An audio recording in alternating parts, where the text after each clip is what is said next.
हा जर कार्यक्रम तुम्हाला आवडला तर लाईक, शेअर, सबस्क्राईब आणि कमेंट करायला विसरू नका. महाराष्ट्र नवनिर्माण सेनेचे उपविभाग अध्यक्ष सन्माननीय श्री नितीन लाडसाहेब यांच्याशी गप्पा मारणार आहोत. त्यांचं आपल्या चित्रपट क्षेत्राबद्दल काय मत आहे आणि ज्या समस्या आहेत त्याच्यावरती ते काय काम करणार आहेत याबद्दल त्यांच्याकडून जाणून घेऊया. तर मी स्वागत करतो नितीन लाडसाहेबांचं. नमस्कार नितीन साहेब. नमस्कार. मराठी चित्रपट क्षेत्राबद्दल तुमचं काय मत आहे? मराठी चित्रपटाबद्दल बोलायचं झालं तर मराठी चित्रपट मुंबईमध्येच नव्हे, महाराष्ट्रामध्ये नव्हे तर अख्ख्या देशभरात चांगले चांगले चित्रपट रिलीज होत असतात आणि चांगले चांगले विषय घेऊन रिलीज होत असतात आणि त्याची दखल अख्ख्या जगात घेतली जाते. आणि त्यामागे जे काम करणारे कलाकार असतील, मग ते प्रोड्युसर असतील, डायरेक्टर असतील, त्यातले कलाकार असतील, बॅकस्टेजमधले कलाकार असतील, खूप मेहनत घेऊन काम करत असतात. आणि अगदी आता काल परवापर्यंत नॅशनल अवॉर्ड तर घेतले जात होते, पण आता तर ऑस्करपर्यंत त्याची दखल घेतली जात आहे. अगदीच सांगायचं मला झालं तर काल परवा चित्रपट रिलीज झालेला गांधी टॉक्स हा चित्रपट किशोर बेळेकर मला वाटतं त्यांनी डिरेक्ट केला होता. आणि खरोखरच त्या तरुणाकडे, तो एक मराठी तरुण आहे याचा मला अत्यंत अभिमान आणि आनंद देखील आहे. आणि हा जो तरुण आहे त्याच्याकडे काही एक पैसे नसताना पण त्यांनी मेहनत करून स्वतःचं घरदार विकून तो चित्रपट डिरेक्ट केला. आणि त्यांनी त्याच्या पॉडकास्टमध्ये सांगितलं की मला ह्या चित्रपट रिलीज करताना म्हणजे खूप त्रास होत होते. अगदी त्यांनी AR रहमानचं उदाहरण दिलं की AR रहमानकडे तो जेव्हा गेला तेव्हा त्यांनी सांगितलं की मला तुमच्याकडचं संगीत हवं आहे. आणि त्यांनी सांगितलं की AR रहमानला त्यांनी क्लिअर कट सांगितलं की माझ्याकडे तेवढा पैसा नाही आहे. तर AR रहमान म्हणाले ठीक आहे, हरकत नाही, फक्त तू एकच काम करायचं, सतत 6 महिने माझ्या अवतीभोवती थांबायचं.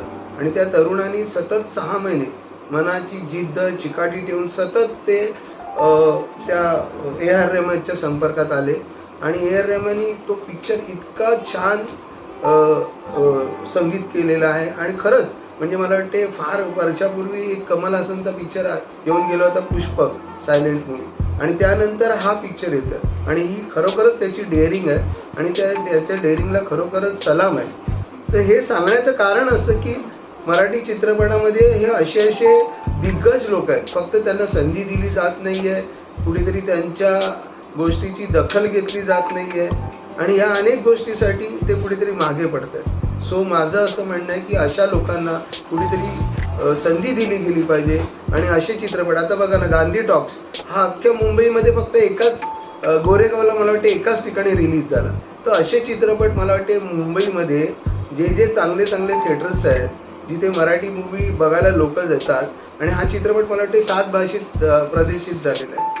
तो असं हे जे काही चित्रपट आहेत हे चांगल्या मराठी थिएटरमध्ये रिलीज व्हायला पाहिजे आणि त्याची दखल कुठेतरी मराठी प्रेक्षकांनी पण घेतली पाहिजे. त्या चित्रपटाचा रिव्ह्यू 5-5 स्टार त्याला दिलेले गेलेले आहेत. सो सांगण्याचं तात्पर्य असं आहे की असे खरोखरच या मराठी इंडस्ट्रीमध्ये छोटे असो मोठे असो खूप कलाकार आहेत, मेहनती आहेत, स्ट्रगल करणारे आहेत आणि त्यांच्यामध्ये खरंच काहीतरी गुणवंत आहे. फक्त ती गुणवत्ता सिद्ध करण्यासाठी त्यांना संधी दिली जात नाही. आणि ती संधी मला वाटते मराठी जे दिग्गज प्रोड्युसर्स असतील किंवा हिंदीमध्ये जे प्रोड्युसर्स असतील त्यांनी त्यांना कुठेतरी संधी दिली तर नक्कीच त्याचं ते सोनं करतील, एवढं असं माझं म्हणणं आहे. बनवलं आहे गांधी टॉक्स. या गांधी टॉक्सबद्दल मी व्हिडिओ बनवणारच आहे. मुळात माझ्याकडून थोडा उशीर झालेला आहे. खरं तर किशोर बेळेकर जो आहे त्या खरोखर उत्तम कलाकार आहे, उत्तम दिग्दर्शक आहे. आणि मी भरत माझा तो फेसबुक फ्रेंड आहे, नंतर मी भेट झाली होती त्याने 1 वर्षापूर्वी मला या चित्रपटाबद्दल सांगितलं होतं. पण खरंच हा सिनेमा एक आउटस्टँडिंग खूप छान सिनेमा आहे. मराठी माणूस खूप काही करू शकतो त्याचं उत्तम उदाहरण आहे हा गांधी टॉक्स. टायटलच खूप छान आहे. या विषयावरती मी नंतर बोलणार आहे, पण लाडसाहेब आलात त्याबद्दल मी खरोखरच आपले आभार व्यक्त करतो.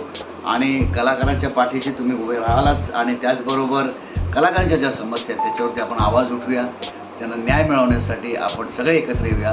चित्रपट क्षेत्र आपलं आहे, आपण सुरू केलेलं आहे आणि आपणच त्याला टिकवायचं आहे आणि आपणच त्याला जगवायचं आहे. सगळे कलाकार आपलं कुटुंब आहे, कुटुंबाची काळजी हा प्रोड्युसर घेतो, कुटुंबातले सदस्य आहेत ते प्रोड्युसरची काळजी घेणार, तर घर एक राहील, एकसंध राहील आणि आपल्याला आपली सिनेमासृष्टी जी आहे ती आणखीन उन्नती करेल, प्रगती करेल. हा कार्यक्रम कसा वाटला त्याबद्दल कमेंट करा आणि हे चॅनल लाईक, शेअर, सबस्क्राईब करायला विसरू नका. हा कार्यक्रम बघितल्याबद्दल मी आपला आभारी आहे.